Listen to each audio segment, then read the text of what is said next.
Elle entre dans la maison en pensant déjà au désordre qu'elle va devoir nettoyer, car on lui a indiqué de nettoyer la maison de la sœur de son patron. Elle fait le tour de la cour, voyant tous les vêtements secs sur la corde à linge, disant qu'ils lavent les vêtements, mais n'ont même pas le courage de les ranger.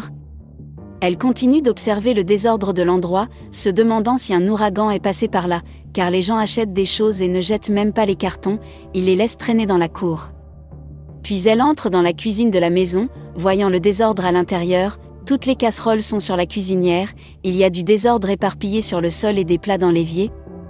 Elle s'est arrêtée et a réfléchi quand sa maîtresse a dit que ce serait facile, mais facile ne serait que pour la maîtresse qui ne nettoierait pas.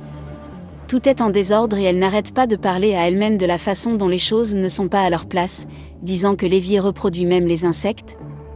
Elle trouve que le placard est joli, mais ça ne sert à rien d'avoir un joli placard et une cuisine grasse comme ça, c'est un investissement inutile.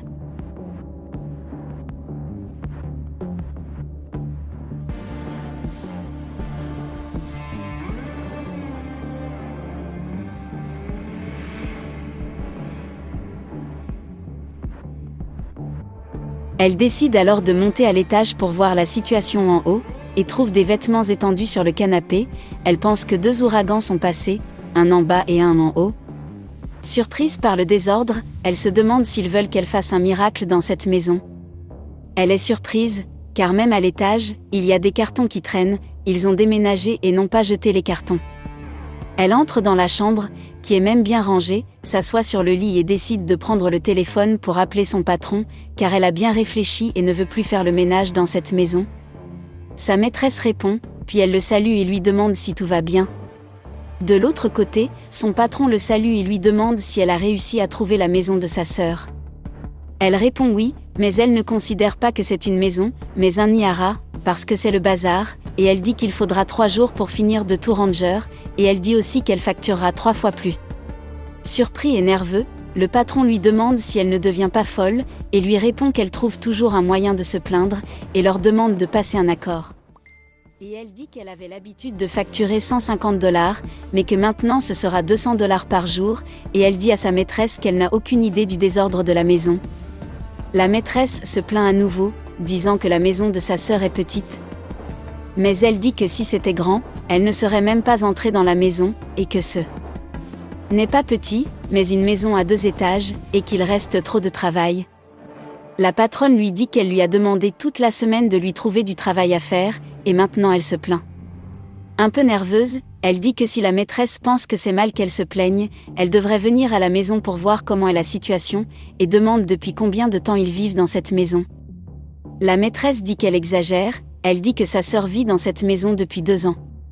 Surprise, l'employé dit qu'il semble qu'il y ait 2 jours, parce qu'il semble qu'ils viennent d'arriver ou qu'ils déménagent encore, parce qu'il y a des cartons partout, qu'elle travaillera encore comme déballeuse, et dit qu'elle ne veut plus faire le ménage, qu'avec cette valeur elle ne restera pas. La patronne essaie de la calmer, en lui demandant de bien réfléchir, elle dit qu'elle sait qu'ils sont un peu désorganisés, et que c'est pour cela qu'elle leur offre ce nettoyage en cadeau, et lui demande de l'aide.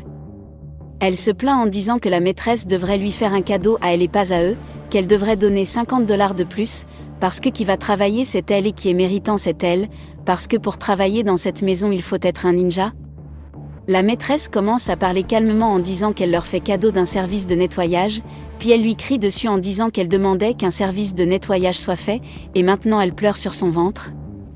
La maîtresse dit alors qu'elle est fatiguée de discuter avec elle, elle lui a dit de faire le ménage et de facturer autant qu'elle veut, car elle aime l'exploiter, et le samedi doit être chez elle.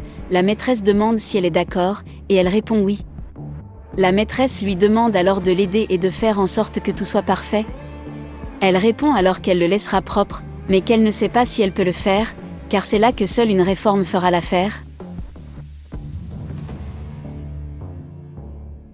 Elle dit ensuite au revoir à son patron, se lève du lit, observe l'endroit en se disant qu'elle regrette l'accord, mais qu'elle devra quand même le nettoyer. Si vous voulez voir la fin de cette histoire, commentez pour la 2e partie.